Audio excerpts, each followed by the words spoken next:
So I'd like to run through some things here so that you feel comfortable setting up your incubator and we can have a successful year this year with getting maximum numbers of eggs to hatch. So you'll start by opening the incubator up, and you'll see that in the bottom here there's a series of grooves typically. Sometimes they're big, sometimes they're small, but these have to be filled with water. So let's dump some water in here. There we go, just fill them up. Whoops, I spilled some through the hole. That's fine. So, and next you have to put this screen over this opening, because when the chicks hatch out of these eggs, the last stage is to move the eggs out of the turn racks and right onto this grate for the last day or two right before they hatch. So if the chicks are going to be running around on here to learn how to walk, we can't have any of these corners popping up, so you're going to have to secure these, and I just have some simple push pins for this side. You want to just secure them right down like that. On this corner here, it's going to be a little bit more difficult. I'm going to have to use like a straight pin here and put it in at an angle to really hold this this corner down. So I'm going to turn it this way. There we go, a real shallow angle. Look at that, holds it down really tightly. If you don't have any of those, you can even use a bent paper clip into here to help hold it down. Look at that.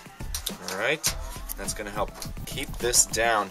I don't want any chicks dying because they got caught in some little corner and got pinned down in here. Alright, now it's time to put the egg turner in. You just have to fit this in so that the cord goes through one of the grooves. There's grooves all around the corners here. Alright. And of course we can't put eggs in yet. We have to get this started for several days to stabilize the temperature.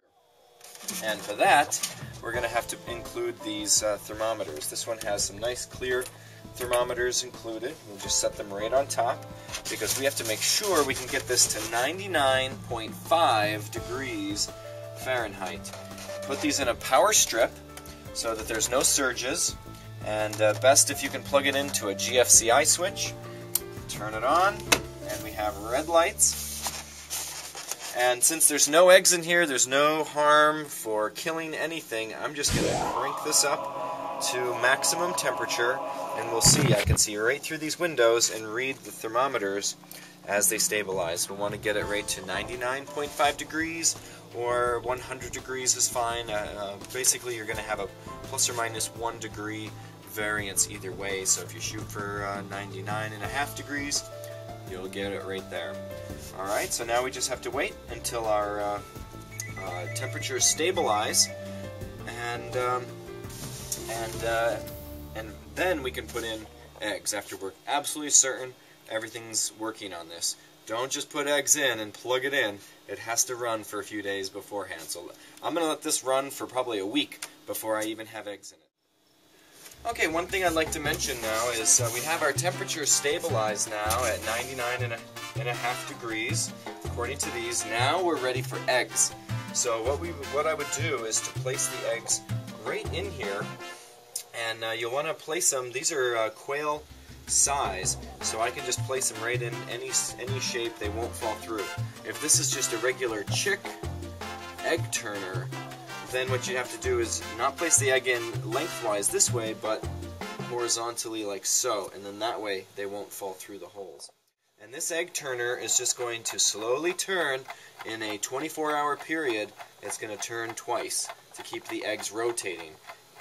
It's simulating what Mama Quail would be doing with the eggs in a nest, because she would be working them under and slowly turning them throughout the day.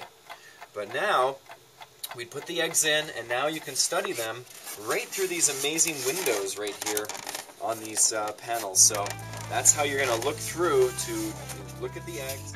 You can open it. I guess you're going to do it once a day probably if you want to take an egg and candle it so you can see the embryo developing, and then gently put it back in. You don't want to jostle these around, and most importantly, you don't want to leave this open for too long because the temperature is going to vary. What is critical for raising bobwhites as any eggs, is a constant temperature and humidity.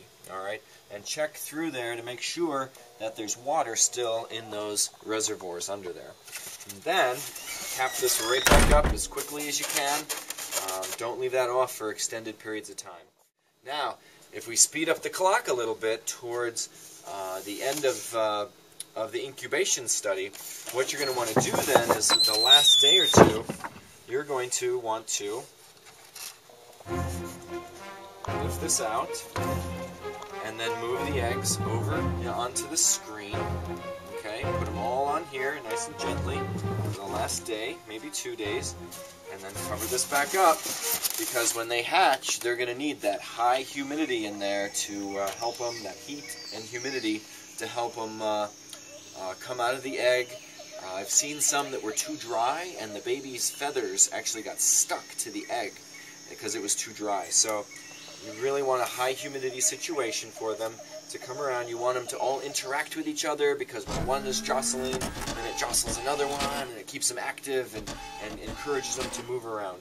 You want to wait till they hatch. They should all hatch within a 24-hour period, and now you'll hear them peeping and running around in there, and now it's time to move them into the brooder. And for that, that'll be on our next video to show you how to set up a bobwhite quail brooder.